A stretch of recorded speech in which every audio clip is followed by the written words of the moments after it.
2008년 11월에 입주 시작한 김포 후반 베르디움이 그랬다고 합니다. 입주 몰리면서 처음에는 프리미엄이 거의 없다시피 했는데 입주 마무리 되자마자 시세가 3천에서 5천 정도 올랐대요. 이제 이쪽에 관심이 많으신 분들이면 다 알 정도로 유명한 분이신가 봐요. 이 책도 제가 빌린 건 아니고 와이프가 빌린 책 가져와서 잽싸게 본 겁니다. 부동산 투자 관련해서 10년 이상 강의하고 컨설팅을 해오신 분이라고 합니다. 지금은 안 하지만 예전에는 주식 강의도 한 적이 있다고 해요. 그래서 그런지 수익률 계산하고 이런 표들이나 사용하시는 단어들을 보면 그런 부분들이 드러나는 것 같아요. 김사부가 책 초반부에 이런 얘기를 하고 시작합니다. 아무리 평범한 사람이라도 10년 동안 부동산을 공부하고 투자하면 누구나 성공할 수 있다. 다른 거 하지 말고 부동산 투자가 가장 덜 위험하면서 쉬우니까 부동산 투자에 성공하고 그 다음에 다른 걸 하자, 이렇게 얘기를 합니다. 그래서 아 그렇구나 하면서 쭉 봤습니다. 사실 저희 부부 같은 경우도 반 농담식이지만 역할을 좀 나눴어요.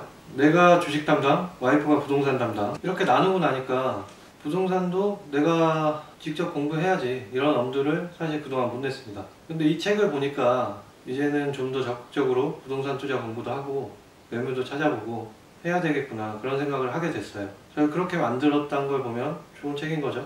이제 하나하나 좀 보겠습니다. 일단 이 책은 제목이 부동산 소액 투자의 정석이잖아요. 그래서 부동산 투자를 왜 해야 되나 처음에 개괄적으로 얘기를 하고, 소액으로 그럼 어디 투자해야 되나, 아파트, 빌라, 오피스텔 등등으로 나눠서 쭉 설명을 합니다. 왜 부동산을 투자해야 되냐. 이제 신문에 우리나라 인구가 줄어들 거다, 그런 기사가 나오면 사람들이 일본처럼 부동산가 폭락하는 거 아니냐, 그러면서 걱정하는 사람들이 있다는 거예요. 근데 걱정도 팔자라 이겁니다. 인구가 암만 줄어도 서울 강남에 살던 사람들이 다 시골 내려가서 살겠냐 이거예요. 그게 아니니까 쓸데없는 걱정하지 말라는 거죠. 김사부의 회원 중에 어떤 사람이 2008년에 잠실 S아파트를 살려고 하고 있었는데 느낌이 좀 싸하더라 이거예요. 그래서 계약을 안 했대요. 아니나 다를까 10억에서 8억으로 두 달 만에 2억이 떨어졌다 이겁니다.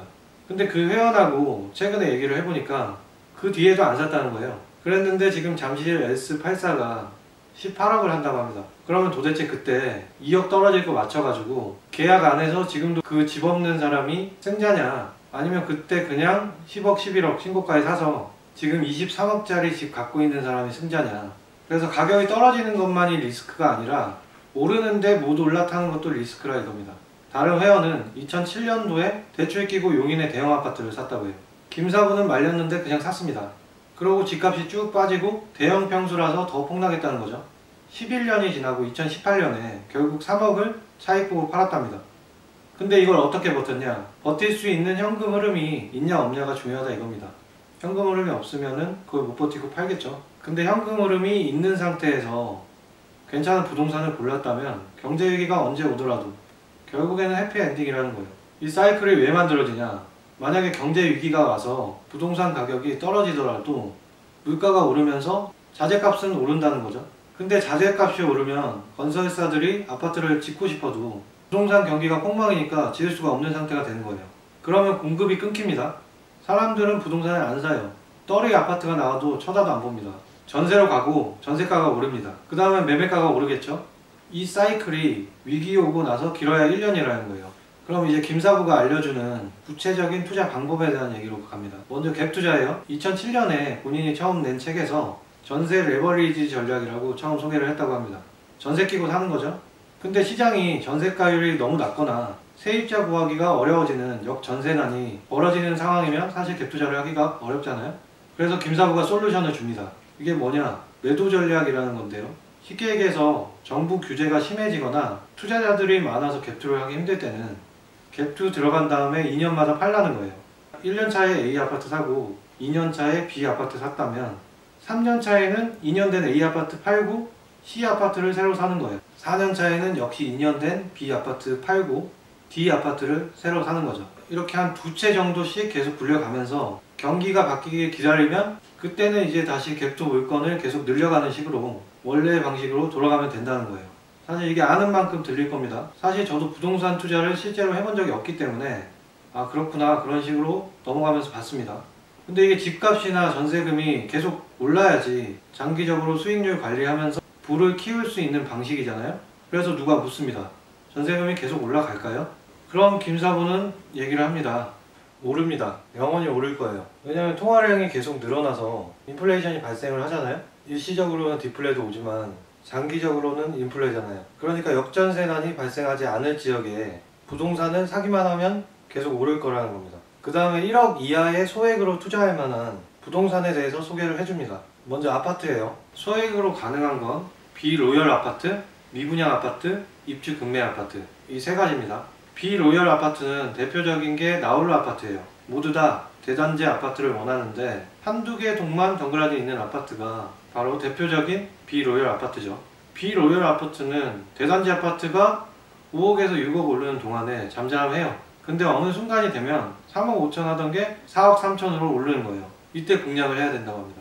키 맞추기를 한다는 거죠. 거기다가 나홀로 아파트는 보통 전세가율이 높아요. 왜냐하면 사람들이 잠시 머물다 가는 아파트로 생각하기 때문에 사기보다는 전세로 있고 싶어 해서 그렇다는 거죠. 그래서 갭으로 들어가는 투자금이 상대적으로 적으니까 투자 수익률은 더 올라가게 되는 거죠. 근데 나홀로 아파트는 아무 때나 사면 안 되고, 대단지 아파트가 충분히 올랐는데 나홀로 아파트가 반값밖에 안 한다, 그때 사야 된다는 거죠. 같은 동네의 대단지 가격에 70-80%는 가야 되니까 그 정도는 오를 거라는 거예요. 미분양 아파트의 경우에는 장점이 사기도 쉽고 적은 돈으로도 투자하기가 좋다는 거예요. 물론 지금과 같은 강세장에도 분양되지 않는 아파트는 아예 손을 안 대는 게 좋고요. 흠이 없는 미분양을 골라야 됩니다. 크게 두 가지예요. 분양가가 너무 셌거나 주변에 입주 물량이 많아서 미분양 난 경우입니다. 분양가가 셌는데 이 느낌이 좀 바뀌기 시작할 때, 그때가 매수 시점이라는 거예요. 근데 이게 이 가격이면 전혀 비싸지 않지, 그때가 아니라 거의 비싸지 않게 느껴지는 그 시점이라는 거죠. 또 주변에 입주 물량이 너무 많아서 미분양이 난 경우라면 좀 조사할 게 많다고 해요. 입주 물량 흘러나오는 걸 꾸준히 체크하면서 더 이상 물량이 나올 게 없다, 그러면 시세의 반전이 일어날 수 있으니까 과감하게 결정해 볼 수 있다, 이겁니다. 마지막으로 입주 급매물이에요. 이건 미리미리 준비가 가능하다는 장점이 있어요. 만약에 1000세대짜리 아파트가 있다면 2-3개월 안에 이 모든 세대가 들어오기는 대단히 힘들다는 거예요. 기간 맞춰서 들어올 수 있는 사람만 딱 들어오는 건데, 세입자 못 구한 가운데 아파트 가격이 조금만 하락하면 자금 압박에 쫄은 집주인들이 급매물로 내놓을 수밖에 없는 상황이라는 거죠. 급매라는 건 보통 10% 정도 낮은 매물을 얘기를 하는데, 요즘 같은 강세장의 경우에는 시세보다 5%만 싸도 급매라고 볼 수 있다고 합니다. 급매 물건은 장점이 잡는 순간 이익이라는 거죠. 근데 거기다가 단지 입주가 마무리되면 시세가 오르니까 더 이익이라는 거예요. 송파구 헬리오시티도 마찬가지였답니다. 아파트 말고 다른 소액 투자처로 이 책에서 알려주는 건 빌라가 있습니다. 크게 신축 빌라하고 뜨는 지역 빌라, 그리고 대지 지분이 넓은 빌라가 투자하기에 좀 유망한 분야인데요. 이 부분은 책을 직접 빌리거나 사서 보셔도 괜찮을 것 같아요. 앞에 얘기한 아파트의 경우에도 사실 제가 말씀을 드린 부분은 책의 극히 일부분이거든요. 마지막으로 김사부가 알려준 팁 한 가지만 더 말씀드리고 끝내겠습니다. 오피스텔인데요. 오피스텔은 대부분의 경우에는 투자성이 없다고 해요. 좋은 곳에 위치해도 마찬가지입니다. 입지가 아무리 좋아도 주변에 새 오피스텔이 쉽게 생길 수가 있으니까 희소성이 없다는 거고요. 10년 정도 지나면 노후화가 진행이 되고 구식이 되면서 경쟁력을 잃는다는 거예요. 근데 유일하게 투자 가치가 있는 오피스텔이 있다고 하는데 그게 뭐냐? 바로 택지개발지구의 오피스텔입니다. 택지개발지구는 건물 용도가 미리 정해져 있잖아요. 그러니까 바로 앞에 뭐 더 좋은 오피스텔 들어오는 거 아니야? 이렇게 걱정할 필요가 없다는 거죠. 거기다가 택지개발지구 내에서는 이런 점 때문에 이용자들이 노후화에 대해서도 어느 정도 감수한다는 거예요. 그래서 만약에 80% 대출받아서 오피스텔 투자해서 10년 만에 가격이 한 50% 올랐다, 2억짜리가 3억 됐다, 그렇게 해서 수익률을 계산을 해보는 거죠. 대출 1억 6천 받고 보증금 1000 빼면 실투자금이 처음에 3000 들어간 거예요. 근데 이게 10년 뒤에 3억으로 한 50%만 올라도 누적 수익률은 333%가 된다는 겁니다. 연복리로는 자그마치 1년에 16%가 되는 거예요. 근데 이게 80% 대출이 되냐, 그리고 10년 만에 50% 오르겠냐 하는 의문이 생깁니다. 그래서 김사부가 얘기를 합니다. 이건 어디까지나 이 책에 출간된 시점의 얘기고 현재 세부적으로 어떠한지는 직접 확인을 해보셔야 됩니다. 2019년 당시에는 오피스텔을 집단대출 관련해서 지역 관련 제한도 없었고 매매 가격의 80%까지 대출해주는 은행들이 많았다고 합니다. 그리고 10년 만에 50% 오른 건 어떠냐? 김사부가 실제 케이스 다 알려줍니다. 일산 장항동 중앙 하이츠빌, 안양 평촌 아크로타워, 부천 중동 트리플타워, 삼본 대우 디오플러스, 분당 풍림 아이원, 이 오피스텔들이 다 10년 동안 50%에서 100% 정도 올랐어요. 국토부 실거래가 공개 시스템 자료를 표로 다 정리해 놨습니다. 그래서 오늘 제가 처음으로 읽은 부동산 책, 사실 처음은 아니네요. 예전에 39세 100억 부자라고 해가지고 한 10년 전에 몇 권 읽었었어요. 그 뒤에는 이게 첫 책입니다. 굉장히 유익했습니다. 문체도 그렇고 읽기도 좋았어요. 다음에 또 다른 부동산 책 유익한 게 있으면 가지고 오겠습니다. 감사합니다.